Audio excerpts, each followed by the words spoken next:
His punishment, his prize. A werewolf romance story. Opening, Luna's introduction. Hello, my beautiful dreamers. This is Luna, and welcome back to Luna's Romance Audiobooks, where even the darkest beginnings can lead to the most beautiful endings. Tonight, I have a story that will take you on an emotional journey. A tale of punishment that becomes passion, of a ruthless king who discovers his heart, and a woman who transforms from prisoner to queen. Imagine being given to the most feared alpha in all the kingdoms. Not as a bride, not as an ally, but as punishment for a crime you didn't commit. Imagine facing a king known for his cruelty, his iron rule, his complete lack of mercy.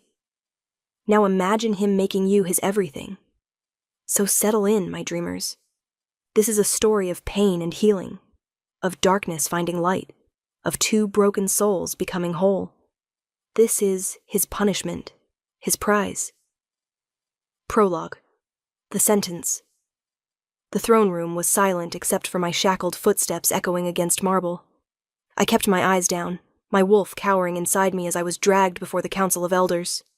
Before my father, the alpha of the Silver Moon Pack, who wouldn't meet my gaze. Before the visiting dignitaries who'd come to witness my sentencing. Seraphina Ashwood, Elder Matthias's voice boomed. You stand accused of treason against your pack, of conspiring with the rogue wolves who attacked our northern border, of betraying your own people for personal gain. I started, but a guard's hand on my shoulder silenced me. The evidence is clear, Matthias continued. Letters in your handwriting, meetings witnessed by credible sources, the testimony of your own brother. I looked at Damien then, standing among the accusers. My twin, my other half. The brother I'd protected, covered for, loved unconditionally. The brother who'd framed me for his own crimes. His expression was carefully blank, but I saw the truth in his eyes. The calculation.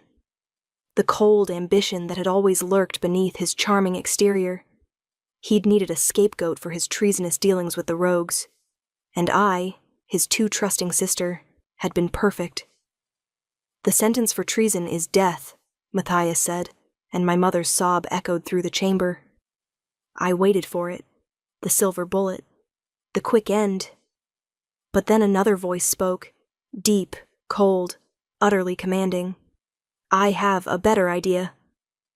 Every head turned. He stood in the shadows near the back of the throne room, but there was no mistaking who he was. Even those who'd never seen him knew. Alpha King Lycan Blackfang, the Ruthless King, the Blood Alpha. He stepped into the light, and I forgot how to breathe. He was massive, easily 6.5 feet of pure muscle and predatory grace. His hair was black as midnight, his eyes a pale silver that seemed to see straight through flesh, to soul. Scars marked his face and hands, each one a story of survival, of violence, of battles won. He was the most terrifying man I'd ever seen, and his eyes were locked on me. Your Majesty, Matthias stammered, bowing. We didn't expect, that is, we're honored by your presence, but... The girl, Lycan interrupted, his gaze never leaving mine. She's unmated? Yes, but... Then I'll take her. The room erupted in whispers. Your Majesty, my father finally spoke, his voice weak. Surely a traitor isn't worthy of... I didn't say she was worthy. Lycan's smile was sharp as a blade. I said I'd take her, as punishment since you seem reluctant to execute her. She'll serve in my household, live or die by my mercy. He tilted his head, studying me like a predator sizing up prey. A fitting sentence for a traitor, wouldn't you say? A lifetime serving the most ruthless king in the realm. I should have been grateful. Death sentences could be appealed, could be overturned. This was mercy, even if it came wrapped in cruelty. But looking into those silver eyes, I wasn't sure which fate was worse. It's decided then, Matthias said, relief evident. Executing an alpha's daughter, even a traitorous one, was politically messy. This solved everything. Seraphina Ashwood, you are hereby sentenced to a lifetime of service to His Majesty, Alpha King Lycan Blackfang, May the moon goddess have mercy on your soul. They unshackled me, only to replace the bonds with silver cuffs. A clear message that I was property now, not a person. As I was led away, I caught Damien's expression. Satisfaction. He'd won. But he didn't see what I saw. The way the ruthless king watched me, his nostrils flaring slightly as he caught my scent. The way his eyes flashed gold for just a moment before returning to silver. The way his jaw clenched, as if he was fighting some internal battle. I didn't understand it then. I didn't know that the moon goddess had just played the cruelest joke of all. That the ruthless king who'd claimed me as punishment was my fated mate. And that he'd known it the moment he'd walked into that throne room. Chapter 1. The Journey. The carriage ride to the Black Fang Kingdom took 3 days. 3 days of silence, broken only by the sound of wheels on dirt roads and the occasional command from the guards. 3 days of sitting across from the king who'd claimed me, his pale silver eyes watching my every move. He didn't speak to me, didn't acknowledge me beyond ensuring I was fed and allowed brief moments to tend to my needs under heavy guard. But he watched, always watching. On the 3rd night, we stopped at an inn. I was given a small room, sparse but clean, with guards posted outside my door. I was washing my face in the basin when I caught his scent. Cedar and ash and something wild, untamed. It wrapped around me like smoke, making my wolf stir for the first time since my sentencing. I turned to find him in my doorway, filling the frame with his presence. "Your Majesty," I said, dropping into a curtsy despite the silver cuffs weighing down my wrists. "I didn't hear you knock." "I didn't." He stepped inside, closing the door behind him. My heart hammered. We were alone. Completely alone. And he was the most dangerous man in the realm. "Please," I whispered, hating the tremor in my voice. "Whatever you're going to do." "What do you think I'm going to do?" His head tilted, curiosity rather than threat in his expression. "I don't know. Punish me? Use me?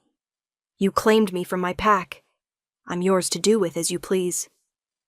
Something flickered in his eyes. "Is that what you think? That I claimed you for that? Why else would you save a traitor from execution?" He moved closer, and I forced myself not to retreat. Forced myself to hold his gaze even as my wolf whimpered at his proximity. "Tell me something, Seraphina Ashwood," he said softly, dangerously. "Did you do it? Did you betray your pack?" The question caught me off guard. "Does it matter?" "Answer me." "No." The word came out stronger than I felt. "I didn't betray anyone. My brother." I cut myself off. What was the point? No one had believed me before. Why would this ruthless king be different? "Your brother framed you," Lycan finished. "I know." I stared at him. "What?" "I've had my spies watching the Silver Moon Pack for months. Your brother's dealings with the rogue wolves weren't as secret as he thought." His expression was unreadable. "I know you're innocent." "Then why—" I couldn't finish the question. "Why claim me?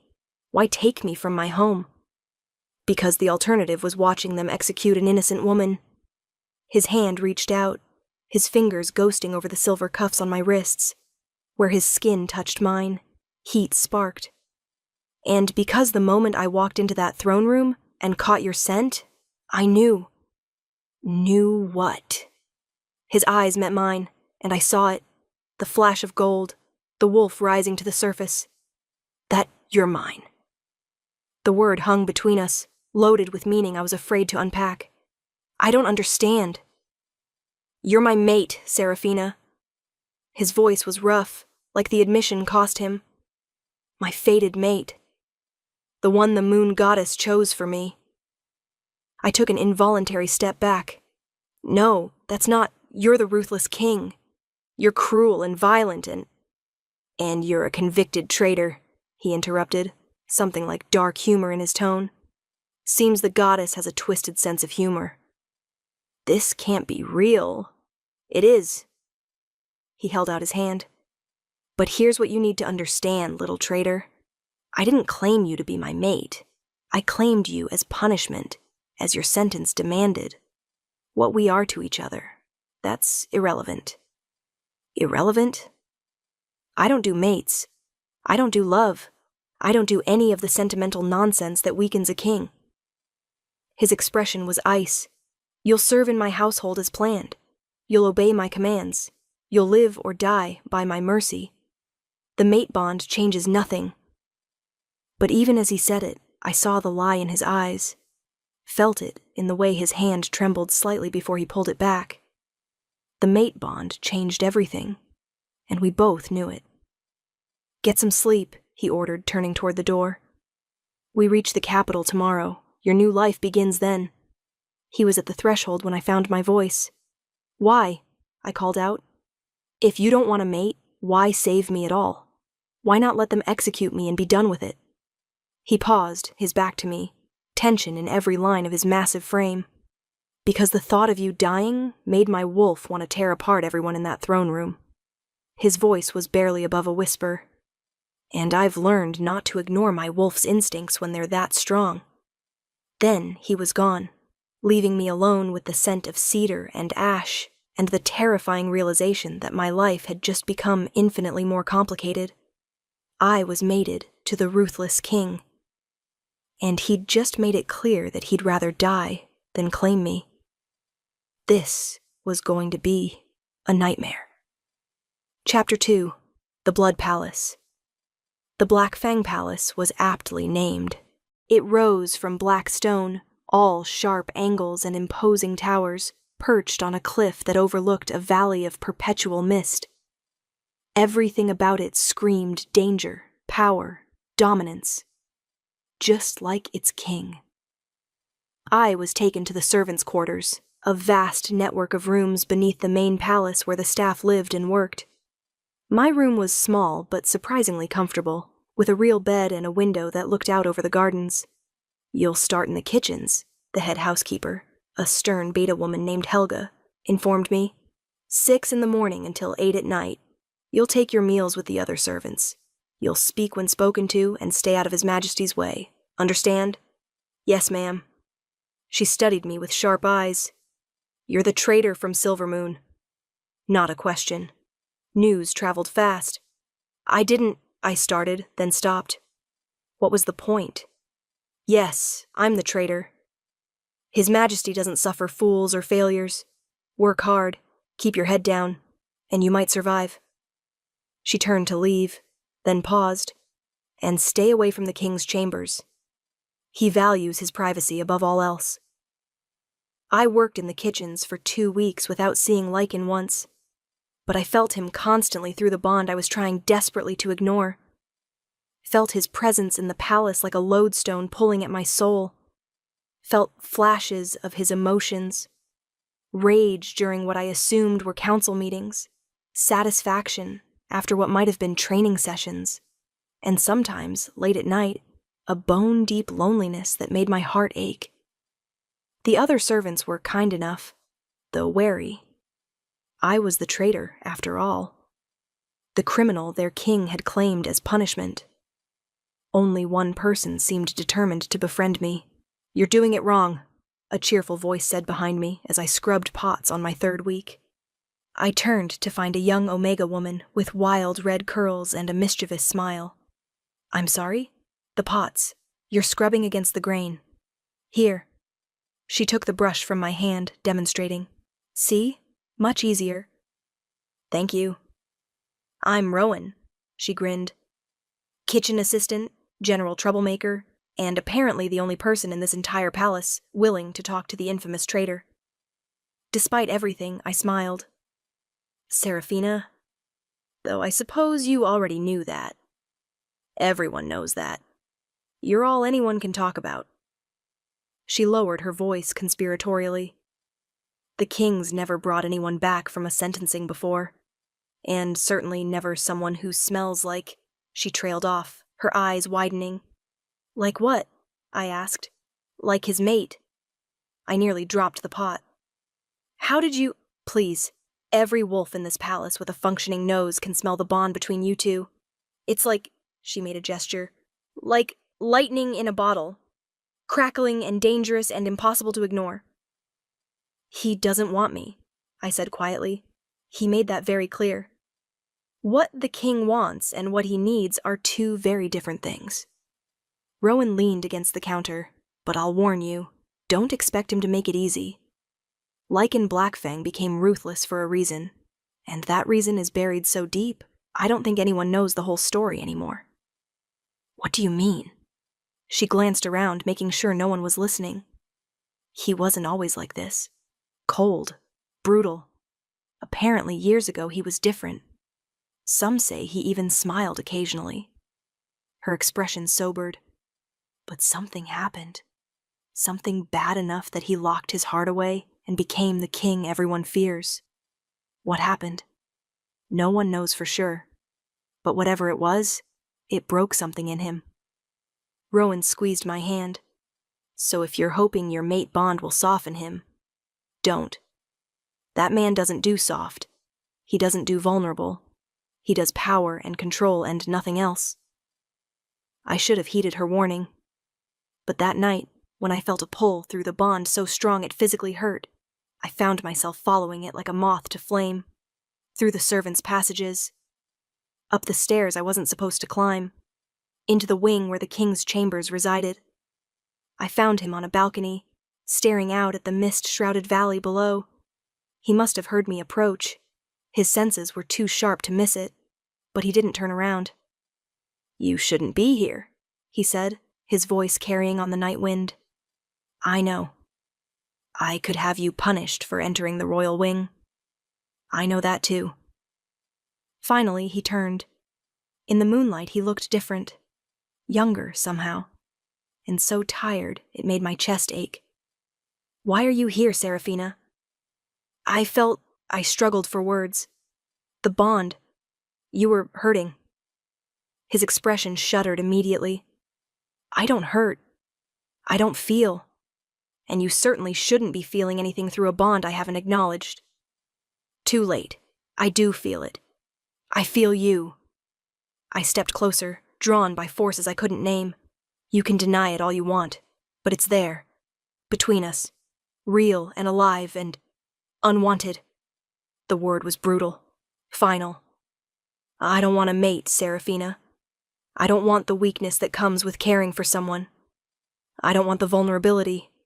I don't want any of it. Then reject me. The words came out before I could stop them. Officially reject the bond. Break it completely. Free us both. For a long moment he just stared at me. Then, so fast I barely saw him move, he was in front of me. His hand cupped my jaw, tilting my face up to his. "You think I haven't tried?" His voice was ragged. "You think I haven't spent every night since I met you trying to force the words out? Trying to break this bond that should never have existed? Then why? Because I can't." The admission seemed torn from him. "Every time I try to form the rejection, my wolf fights me. Every time I think about being free of you, something inside me screams wrong. And I don't understand it because I don't want this. I don't want you." But his thumb was stroking my cheekbone, and his eyes were pure gold now, his wolf fully present. And the way he was looking at me had nothing to do with not wanting. "You're lying," I whispered. "I'm the king. I don't lie." "You're lying to yourself." I placed my hand over his heart, feeling it thunder beneath my palm. "You want this bond as much as I do. You're just too afraid to admit it." The admission hung between us for one perfect moment. Then his mouth was on mine, and the world exploded into sensation.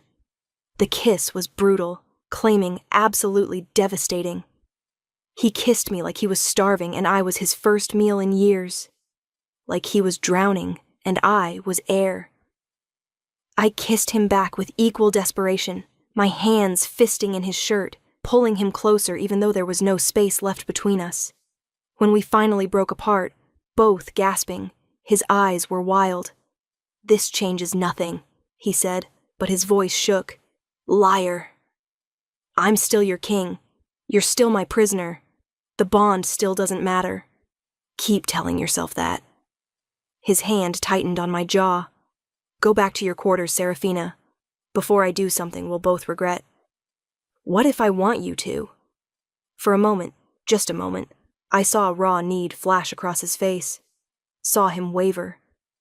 Then the shutters came down, cold and absolute. Go! Now! That's an order. I went, but as I fled back to my room, my lips still tingling from his kiss, I knew one thing for certain. The ruthless king could deny the bond all he wanted. But he'd just shown me the truth. He wanted me. And I was going to make him admit it. Chapter 3. The Game. The next morning I found a gift on my bed. A dress, simple but beautiful, deep emerald that would bring out my eyes. Far nicer than anything a servant should own. There was no note. But I knew who it was from. I caught his scent, cedar and ash, lingering on the fabric. Rowan whistled when she saw it. Someone's catching the king's attention. It's not like that. It's exactly like that.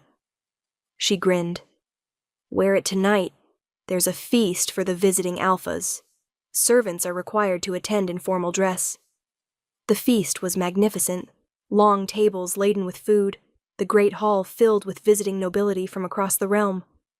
I stood along the wall with the other servants, ready to fetch drinks or food as needed. And I wore the emerald dress.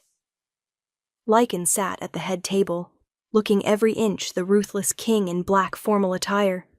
He was discussing something with a visiting alpha, his expression bored, until he looked up and saw me. His eyes locked on mine across the crowded hall.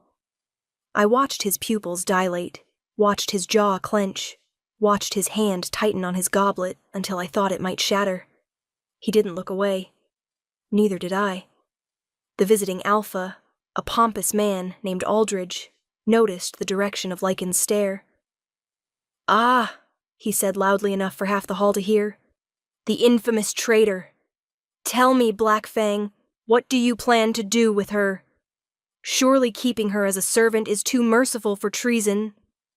"Her punishment is mine to decide," Lycan said coldly. "Not yours." Of course. But if you tire of her, I'd be happy to take her off your hands. A pretty thing like that has uses." The temperature in the hall dropped 10 degrees. Lycan stood slowly, his presence filling the room. "Say that again." Aldridge paled, realizing his mistake. "Your Majesty, You merely meant to suggest claiming what's mine." Lycan's voice was deadly quiet. "She's under my protection, my sentence, my authority. Anyone who touches her answers to me." The possessiveness in his tone sent shivers down my spine. Aldridge bowed hastily. "My apologies, Your Majesty. I meant no disrespect." Lycan sat back down, but his eyes found mine again, and this time there was something new in them. Recognition, acceptance. Mine. After the feast, I was clearing tables when a hand caught my wrist. "Come with me." Lycan's voice was low, commanding. "Your Majesty, I need to finish." "Now, Serafina." He led me through the palace, upstairs and down corridors I'd never seen, until we reached a part of the castle that was clearly his private domain. His study was massive, dark wood and leather, shelves full of books and maps, a fireplace burning low.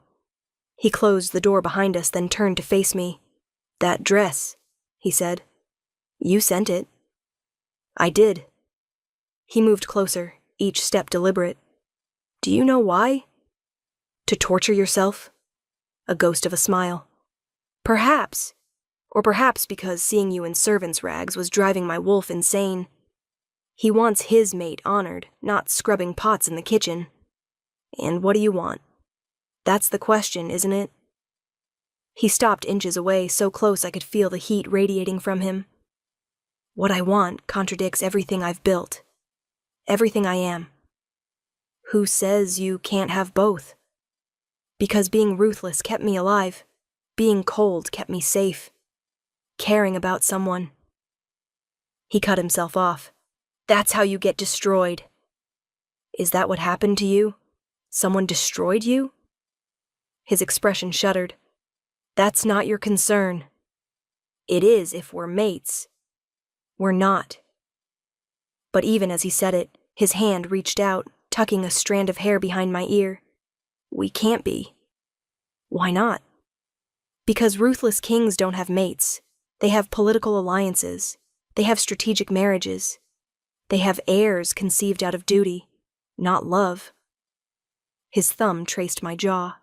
They don't have fated mates who smell like moonlight and feel like home. The admission was raw, vulnerable. Lycan, don't. His forehead pressed against mine.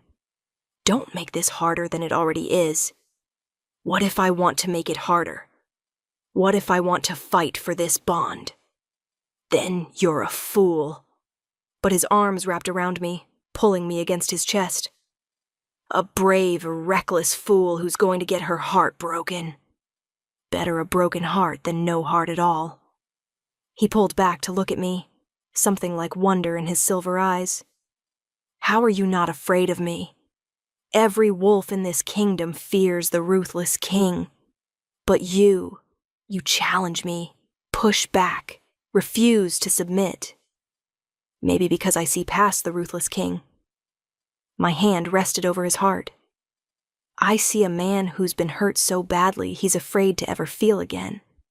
A man who saved an innocent woman from execution even though he didn't have to. A man who sends gifts to his mate even though he's trying to deny the bond. You don't know what you're talking about, don't I? I held his gaze. Tell me about her. The one who hurt you so badly, you locked your heart away. His entire body went rigid. How did you... Rowan told me you used to be different. That something broke you. I gentled my voice. Tell me what happened. For a long moment he was silent. Then, so quietly I almost didn't hear it. Her name was Alara. He pulled away, moving to stand before the fire, his back to me. She was my fated mate. The one the goddess chose for me before you. His voice was hollow. We were young, stupid, in love. I thought... He laughed bitterly. I thought we'd have forever. What happened? Politics. My father arranged a marriage to a princess from a neighboring kingdom, a strategic alliance to prevent war. I refused. Said I'd already found my mate, that I wouldn't give her up for politics. My heart was breaking for him. Lycan. So they killed her? The words were flat, dead. The night before I was supposed to choose between Ilara and duty. Someone poisoned her, made it look like an accident. He turned to face me then, and I saw the devastation in his eyes. I never found proof, but I knew. My father, the princess's family, someone who wanted the alliance badly enough to murder an innocent woman. I'm so sorry. I became ruthless that day. Locked away every soft feeling, every vulnerability, every weakness. His expression was ice. Because caring about someone got Alara killed. And I swore I'd never give anyone that power over me again. So, you've been alone ever since. Alone is safe. Alone can't be used against me. He moved toward me again, stopping just out of reach. And then you happened. The moon goddess gave me a second mate, as if she was giving me a second chance. But I don't want a second chance, Seraphina. I want... what? To be alone forever? To never feel anything? To lock yourself away in this palace, like you're the prisoner, instead of me? Better that than watching you die because you were unfortunate enough to be mated to me. The words hung between us, raw and true. You can't protect me by pushing me away, I said softly. I can try. And you'll fail, because the bond is already there, Lycan. Whether you acknowledge it or not, whether you want it or not, it exists. We're connected. And nothing you do will change that. He stared at me for a long moment. Then, with a sound between a growl and a groan, he closed the distance between us. You're going to be the death of me, he murmured against my lips, or the making of you. This kiss was different from the first, Still passionate, still desperate, but with something softer underneath. Something like hope. When we parted, he rested his forehead against mine. "I can't promise you love," he said quietly. "I can't promise you a fairy tale. All I can promise is that while you're under my protection, nothing will harm you. Even if I have to burn the entire realm to keep you safe. That's enough," I whispered. "For now, that's enough." But I was lying. Because I didn't want protection. I wanted his heart. And I was going to fight for it, no matter what it took. Chapter 4. The Threat. 3 weeks after that night in the study, everything changed. I woke to chaos. Guards running through the halls, servants whispering frantically, the palace on high alert. "What's happening?" I asked Rowan in the kitchens. Her face was pale. "There's been an attack, the eastern border. Rogue wolves, but organized. Military style." My blood ran cold. Organized rogue attacks meant someone was funding them, leading them, supplying them. Like my brother had been before he framed me. I found Lycan in the war room, surrounded by his generals, maps spread across the table. "Your Majesty," I started, then stopped as every head turned to me. "Seraphina." His voice was sharp. "You shouldn't be here. I need to talk to you, about the rogues. I might have information. Not now. But if this is connected to what my brother was doing, I said not now." The alpha command in his voice made my wolf whimper. "Return to your quarters. Immediately." Hurt and dismissed, I turned to leave. Then one of the generals spoke. "Your Majesty, about the traitor. Perhaps we should question her more thoroughly. If she was involved with the rogues before." "She wasn't," Lycan cut him off coldly. "With respect, sire, we only have your word on that. And her brother's testimony was a lie. I've told you this." "Yes, but," the general hesitated. "The council is asking questions about why you claimed a convicted traitor, about your leniency with her." I saw Lycan's jaw clench. "My decisions regarding Seraphina are not up for debate." "Of course not, Your Majesty.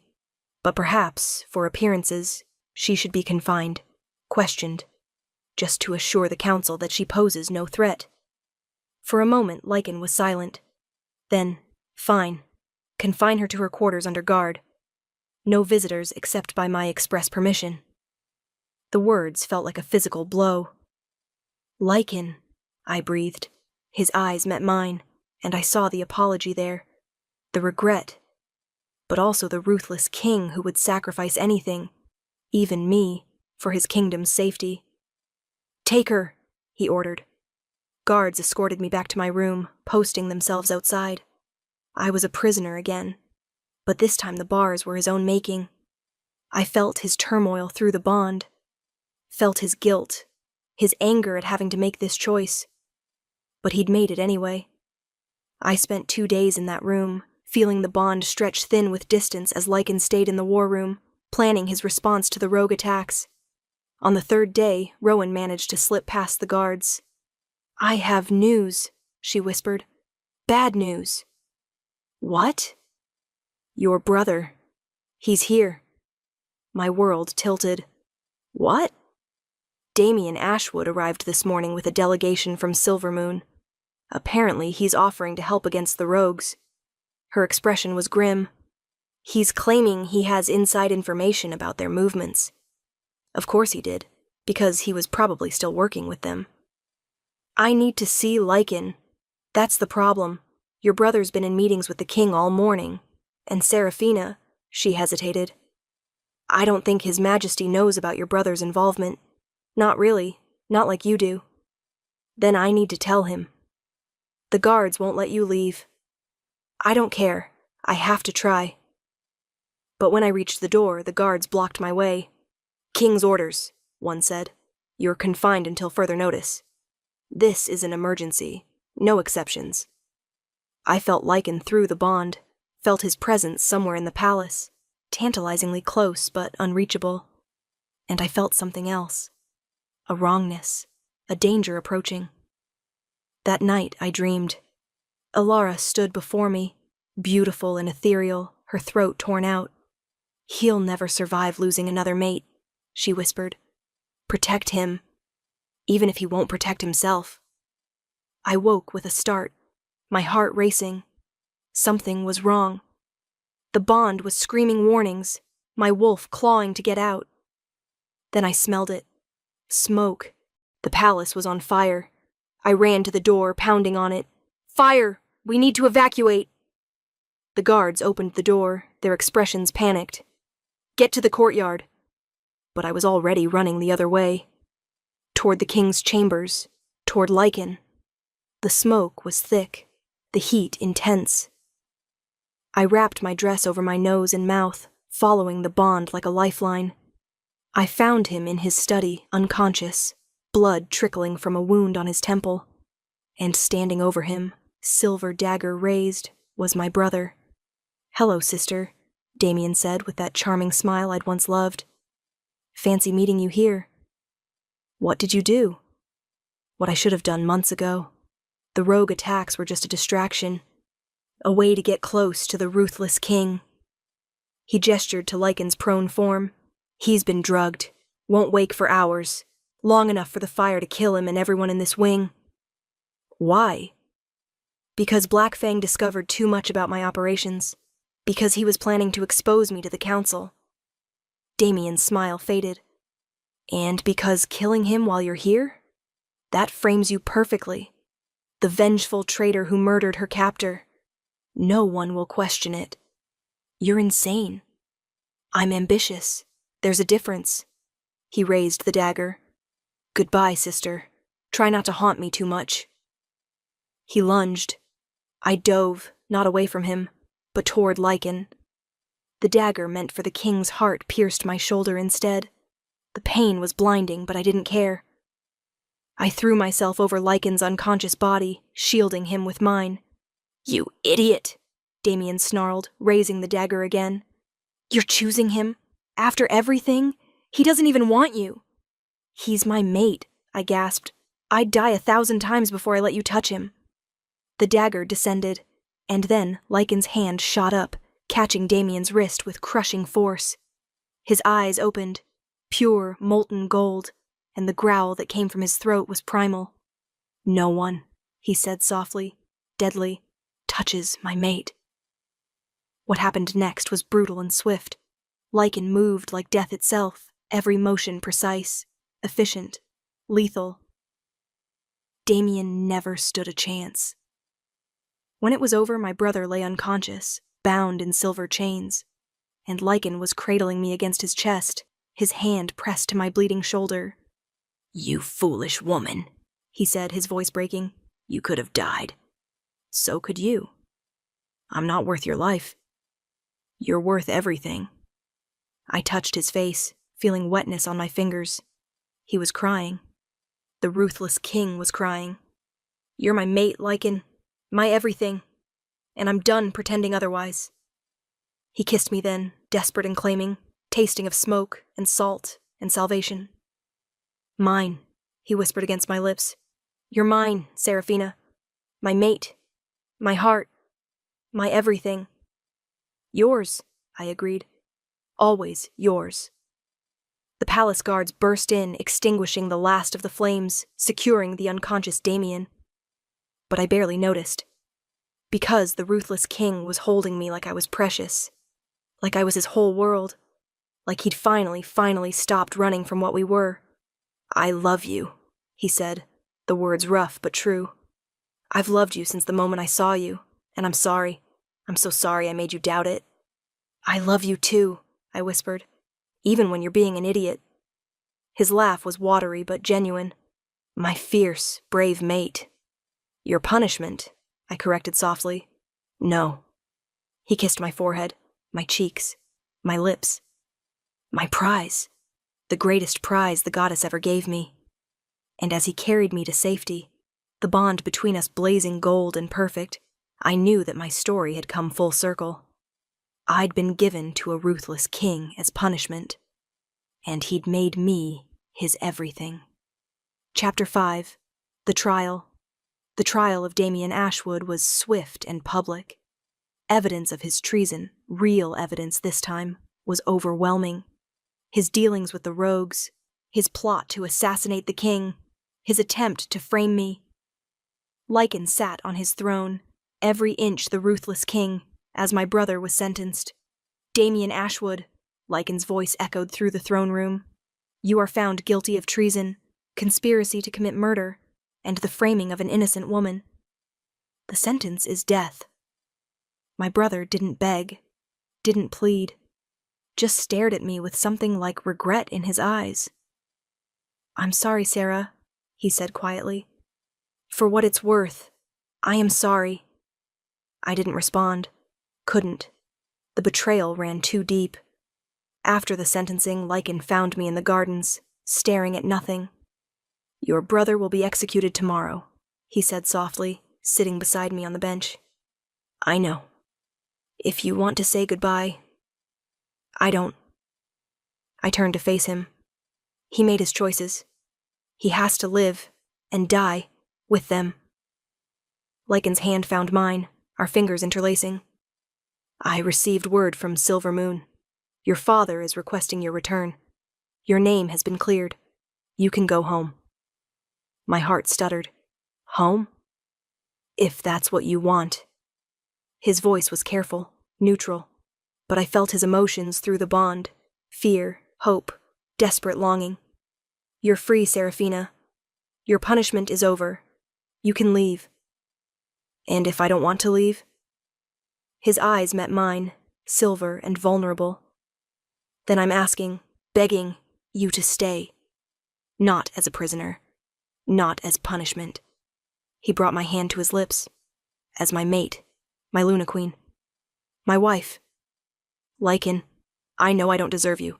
I know I've been cruel, distant, foolish. I know I pushed you away when I should have claimed you. He slid from the bench, kneeling before me. But I'm asking anyway. Marry me, Seraphina. Rule beside me. Let me spend the rest of my life proving that you weren't just my punishment. You're my salvation. Tears blurred my vision. You really are terrible at romance. His laugh was shaky. Is that a yes? It's a yes, you ridiculous man. I pulled him up, kissing him soundly. I'll marry you. I'll be your Luna Queen. I'll stay by your side and challenge you, and refuse to let you lock your heart away ever again. The smile that crossed his face was pure joy. I love you. I love you too. Even when you're being ruthless and impossible. Especially then. Especially then. He kissed me again, deep and claiming, the bond between us singing with rightness. When we parted, he rested his forehead against mine. I have something for you. He pulled a ring from his pocket, silver with a moonstone that caught the light. It was Alara's, he said softly. She'd want you to have it. Would want you to know that. His voice caught. That she'd approve. That she'd be happy I found love again. I slipped the ring on my finger, feeling the weight of it. The history. The blessing. Thank you, I whispered, for trusting me with your heart, with your past, with everything. Thank you for saving my life. In every way a person can be saved. That night, we stood before the assembled court and announced our engagement. The nobles who'd once whispered about the traitor now bowed to their future Luna Queen, and Lycan, the ruthless king, smiled. Actually smiled. Who are you, and what have you done with my mate? I teased later, in the privacy of his chambers.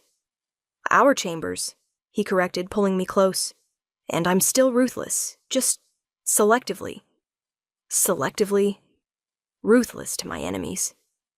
His hand slid into my hair, devoted to my mate. I can live with that. He kissed me, soft and sweet, and I felt the last of his walls crumble.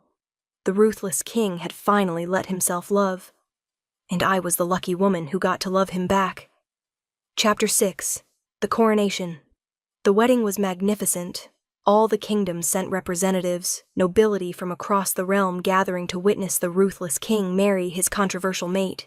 I wore white, traditional for Luna Queen ceremonies, with silver embroidery that caught the light. The moonstone ring glinted on my finger. Lycan wore black, severe and elegant, his pale eyes never leaving mine as I walked down the aisle. We stood before the high priestess, hands joined, the mate bond blazing between us. Do you, Lycan Blackfang, Alpha King of the Blackfang Kingdom, take Seraphina Ashwood as your mate, your wife, your Luna Queen? I do, with all that I am, all that I have, all that I'll ever be. I do. And do you, Seraphina Ashwood, take Lycan Blackfang as your mate, your husband, your king? I looked into his eyes and saw everything. The pain he'd survived, the walls he'd built, the love he'd finally allowed himself to feel. I do. Today and every day after, I do. The priestess smiled. Then by the power vested in me by the moon goddess herself, I pronounce you bonded. You may mark your mate. We'd already marked each other in private, but this was different. This was public claiming, visible to all. Lycan tilted his head, exposing his throat. Claim me, my queen. I bit down, my mark joining the one already there, the bond snapping into place completely. When I pulled back, his eyes were gold. Mine, he growled softly. Then he was marking me, his teeth piercing my skin, pleasure and power rushing through me. When he released me, my mark gleamed silver on my throat. Mine, I echoed. The throne room erupted in cheers. Later, at the feast, Lycan couldn't keep his hands off me, his arm around my waist, his fingers interlaced with mine, his mark on my neck visible to all. You're very possessive today, I murmured. You're mine. I'm allowed to be possessive. His lips brushed my ear. Besides, half the alphas in this room are looking at you like they wish they'd been the ones to claim you. Jealous? Homicidal. I laughed. Good thing I only want one ruthless king. Good thing I'm the only ruthless king you're getting. As the celebration continued, Rowan approached, tears in her eyes. You did it, she said, hugging me tight. From traitor to queen. I'm so proud of you. I couldn't have done it without you. Sure you could have, but I'm glad I got to watch. She grinned. And glad I get to serve the coolest Luna Queen in history. You're not serving me. You're my friend. My sister. I squeezed her hands.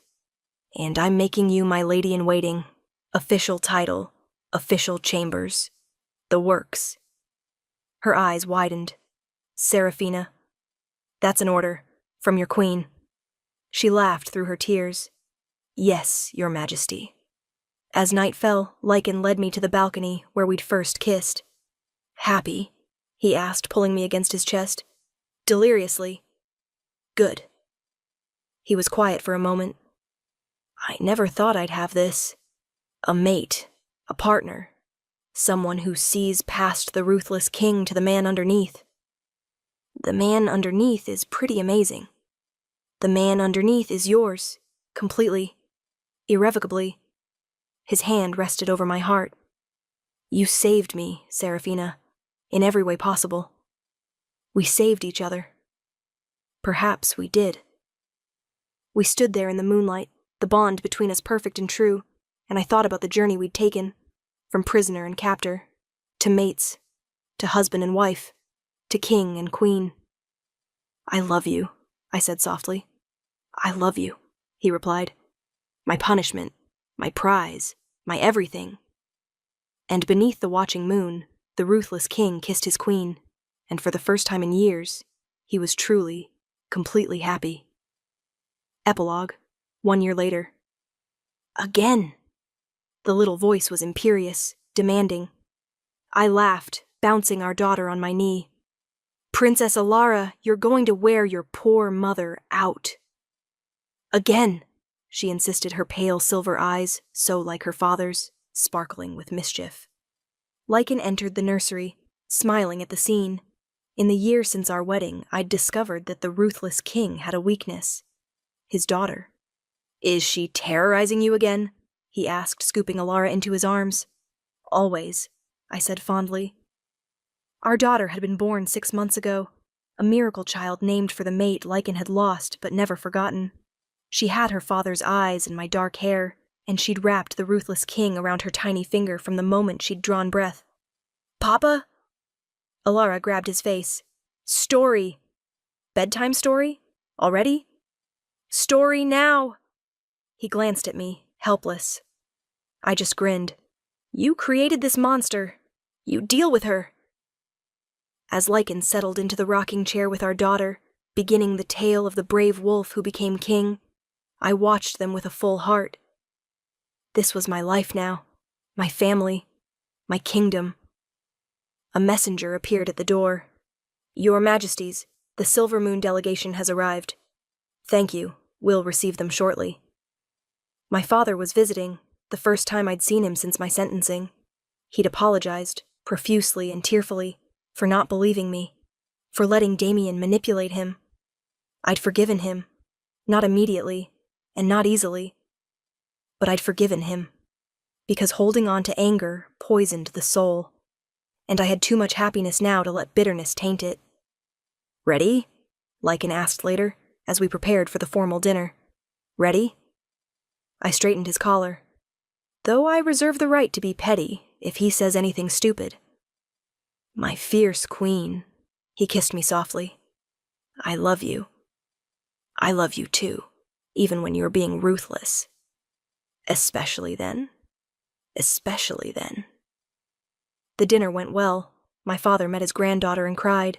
He and Lycan discussed politics and trade agreements, and he apologized again, sincerely, for his failures as a father. "I don't deserve your forgiveness," he said quietly, "but I'm grateful for it nonetheless." "We all make mistakes," I said. "What matters is what we do after." After they left, Lycan and I stood on our balcony, the same one where everything had changed a year ago. "Do you ever regret it?" I asked. "Taking me as punishment, all the complications it caused?" He pulled me close, his arms wrapped around me from behind. "Never. Not for a single moment. Even when I'm difficult? Especially when you're difficult." His lips brushed my temple. "You know what the irony is? They gave you to me as punishment, as a burden I'd have to bear. And you became my greatest gift, my salvation, the best thing that ever happened to me." He turned me to face him.